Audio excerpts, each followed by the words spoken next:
You're watching How to Be a Better Human. I'm your host, Chris Duffy, and today on the show, we're talking about humility. Anyone who knows me knows that humility is not my strong suit. I have a big head, both literally, regular-sized baseball cap. As you can see, it does not fit. It's also true metaphorically. I'm a comedian. I think strangers should be silent and listen to me talk while I'm on stage. I host a podcast called How to Be a Better Human. Not the humblest of things to do. So it's very important for me to talk to today's guest, Dr. Tenelle Porter, a researcher who studies humility. That's going to be big for me personally. Tenelle studies a specific kind of humility, intellectual humility, which is the idea that we might be wrong, that maybe we don't actually know it all.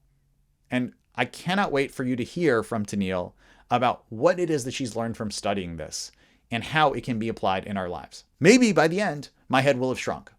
Literally, probably not. Figuratively, also probably not. Hi, I'm Dr. Tenelle Porter, and I am an assistant professor of psychology at Rowan University. So Tenelle, let's start with the fact that you study intellectual humility. That is something that I think many people are probably not familiar with. So what is intellectual humility? Intellectual humility means understanding what you don't know and recognizing that you might be wrong. Of course, all of us think that we're right, and sometimes we are right, but that feeling of being right is a subjective experience, and it doesn't always match reality. So intellectual humility is really about understanding that our knowledge is partial, that nobody knows everything there is to know, and therefore we sometimes get things wrong. Can you give me an example of what it would look like to move from whatever the opposite of intellectual humility is, intellectual hubris maybe, into intellectual humility? For me, an experience that I've had occasionally is being positive that there's only one way of seeing things, that there's only one way the world could exist. Yeah. And then learning that, oh, actually, there are multiple possibilities here. And I imagine that's kind of a little bit of what this is. But I wonder if you have a specific example that can illustrate this for people. I was taking an international flight. So I was flying to England on a red eye. I was in a window seat, and we were just about done with boarding. The last few people were coming on, and a woman came on the plane and kind of stood outside my row and said, "You're in my seat." And I said, "No, I'm not. I'm in 34A. And then the woman in the middle seat said, "Well, I'm in 33B. It was just very clear that, oh, I'm in the wrong seat. I was totally wrong. I'm so sorry. Let me get up." And everybody has to get up. And you may not have had that experience of something so simple of getting into the wrong seat on a plane, but every single person has had that experience of being totally wrong about something, because we're humans, and that's part of what it is to be human. It also seems to me like this is a field of study that I would have imagined was kind of intellectually interesting in the past, and now feels directly relevant to our everyday lives and survival of our species and societies. So holding space for the possibility that we might be wrong is not a new idea. Philosophers have written about it as something that we ought to be doing to have a good life.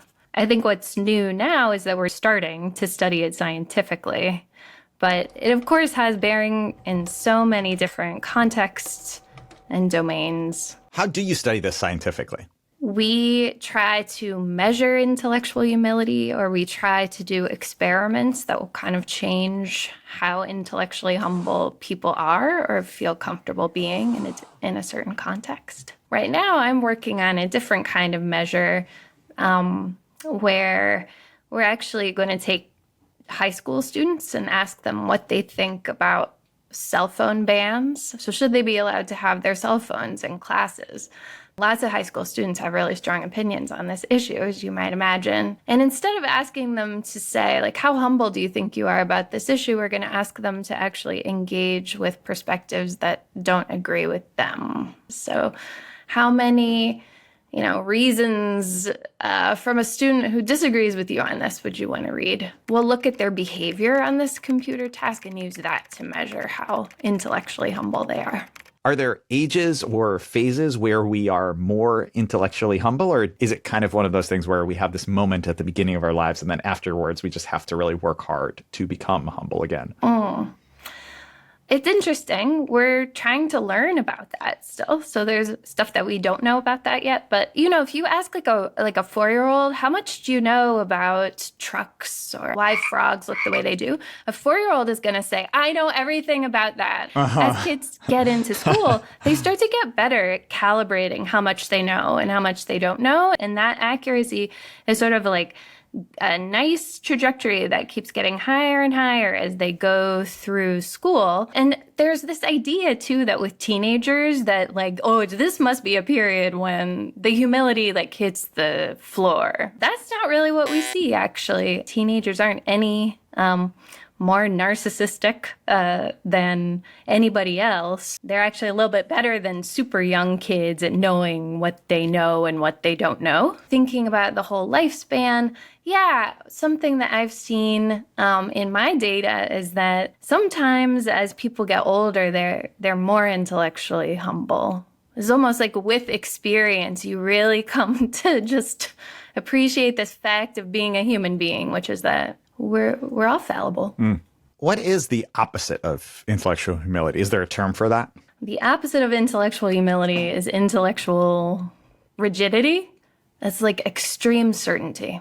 But I think that what you're saying here also makes me think about the interaction between confidence and humility. It's like this idea that can you be confident and intellectually humble at the same time? And I think that the answer is yes. And I think that you even have to have a certain amount of confidence to be able to show intellectual humility. It's like I'm so confident that I'm willing to be vulnerable in this way. Tenelle, you are a professor who is able to explain your work in a way that I think anyone would really be able to understand. I always think that that's really like a mark of confidence, right? Of confidence in your work and in your mastery of the field, because it's really easy in academia to hide behind jargon, hide behind, complex ways of saying simple things. Sometimes people hide behind that. And I think that is like a lack of confidence in themselves and in their research. Yeah, well, that's a great compliment. That's the best compliment that I've received. Even putting the confidence or competence aside, it's so much more pleasant to be with someone who can just say, I actually don't know. Agreed. And I think something we're seeing with intellectual humility is that it's one of these things that does really help relationships. I was listening to something the other day, and it was about this test that you can ask on a first date. You can ask someone, do you believe in ghosts? And the whole program I was listening to was about how the answer to this question will tell you a lot about the person. So if they answer like, no, absolutely not, I do not believe in ghosts, and there's no information that you could ever provide to me to show me that ghosts are real, they're like really rigid. You're learning something that like this is going to be like a kind of black and white thinking person. But if they're like, I don't actually believe in ghosts right now, but if maybe you could show me something to convince me that ghosts are real, I would change my belief. Like this is a marker of intellectual humility. When you think about intellectual humility in that way, which is that you can be really rigid on one side or really rigid on the other, but then somewhere in the middle is this more flexible, intellectually humble state.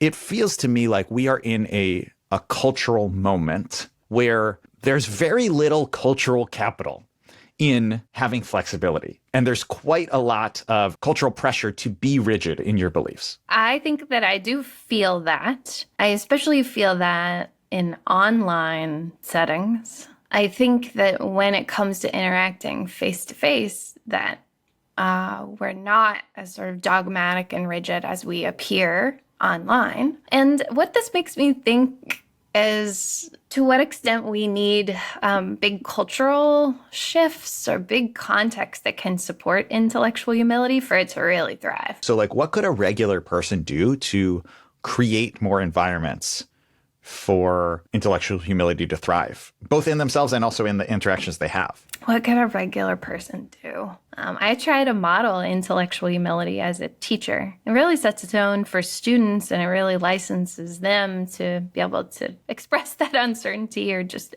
take a risk to admit, oh, I don't know. What does that mean? I don't know what that means.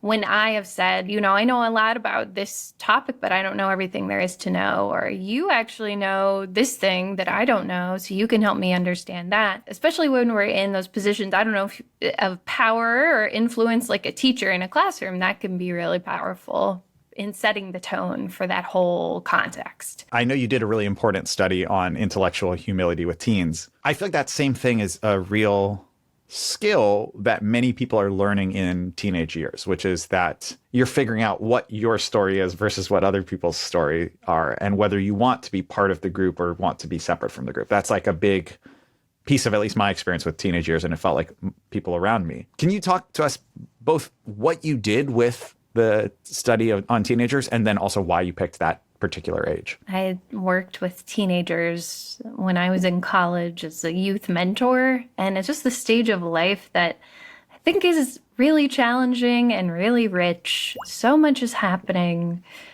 that it fascinated me. So there's this idea out there that maybe at this time of life when you need to be separating from your parents, like kind of breaking out on your own, then maybe what you need is like a really extreme confidence and kind of like a stridency to help you make that difficult transition. Like that's one story that we tell ourselves about teenagerhood. Another story that's possible is like, well, maybe it helps teenagers to be a little bit more flexible and open and intellectually humble about what they believe. Either one of those could be true. So I was curious, what would intellectual humility in a teenager actually do to them? So we wanted to know, would intellectual humility relate at all to how successful they were in school? And we found intellectually humbler teenagers were doing better in school. They were learning more, and they were more kind of persistent. So if they got a bad test grade, they were like, okay, I'm not giving up. Like, I'm going to figure out what's going on and try harder next time. They were more receptive to feedback, and they're more likely to kind of incorporate that feedback in a revision going forward. And all this culminates in earning higher grades, which is a marker of learning.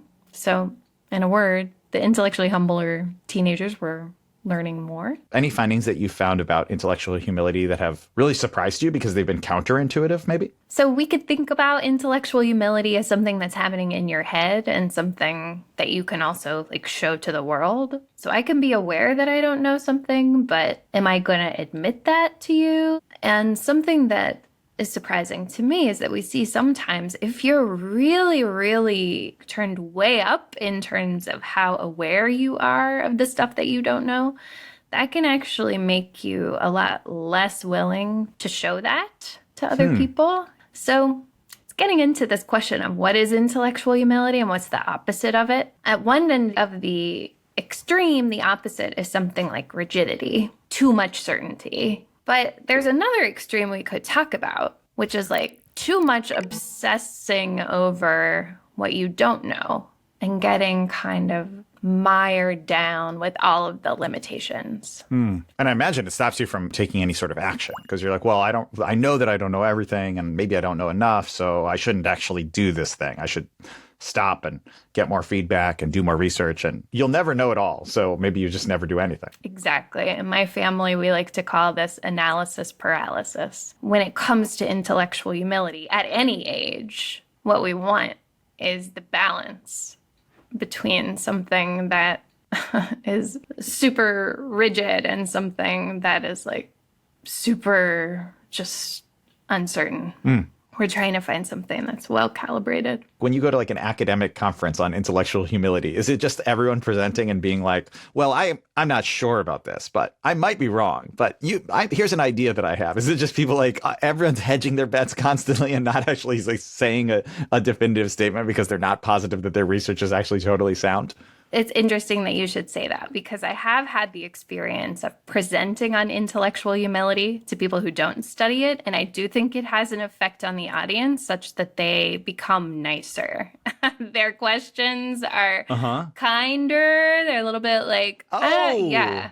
It puts them in this frame of mind. It's like, remember, you don't know everything and you might be wrong. So I really have experienced that. I love that. You also have a way of speaking that I'm wondering is if it's a chicken or an egg thing where it feels very intellectually humble in that you like are thoughtful and you consider your words. Do you feel that you've started to think and speak differently as you learned more about intellectual humility? Or do you think that you always were kind of a thoughtful, choosing your words speaker, and then that is maybe partly why you were drawn to this in the first place? I think it's both and. I think I was drawn to it. I've always been kind of thoughtful, I'm kind of careful, but it's way more since studying this. I will say something and then I'm like, do I really believe that?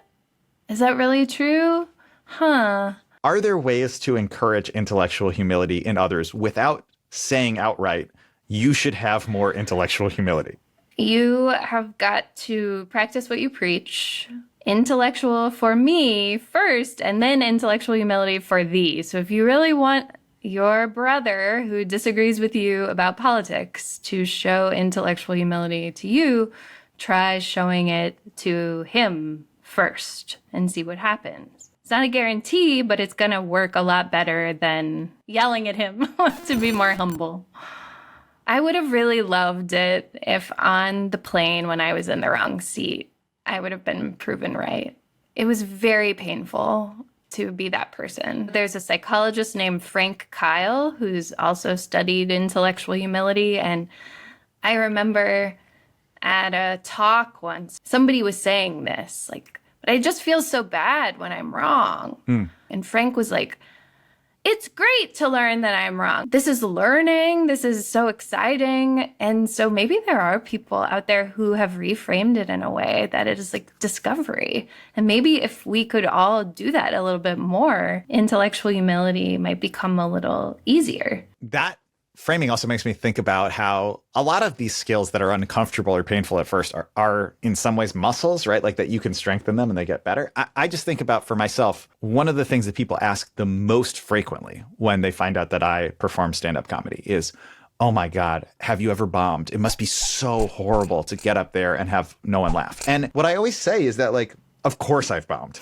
Some audiences would say that I've never stopped bombing. But I think what really has changed is like when you first perform and you get up there and you think you're going to say something funny and you say it and no one laughs. That first time is excruciating. And now if I tell a joke and it does not get any reaction from the audience, that is actually really just helpful information for me. Like, oh, something's not working about that. It's not like you're a terrible, disgusting, horrible human and you're horrible at your job. It's like there's some information there that I can take away.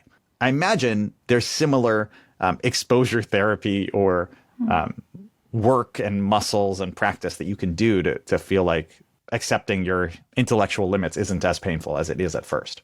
I think that's absolutely right. It is one of these things that we can develop through practice. I have met people who have really strong intuitions in the other direction.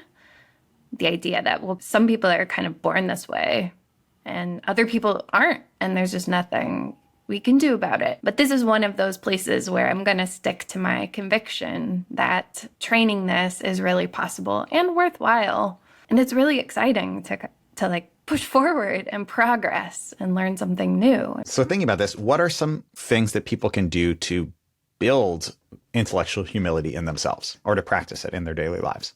What can they do? I'm like, so much of my research is like about what can other people do to help other people develop it, or what does it do when you have it? But okay, here's one thing you can try to build intellectual humility. If you find yourself in a conflict and you see things differently than somebody else, you just disagree, take a step back, just remove yourself from the situation, and then imagine looking back on this situation from 20 years in the future.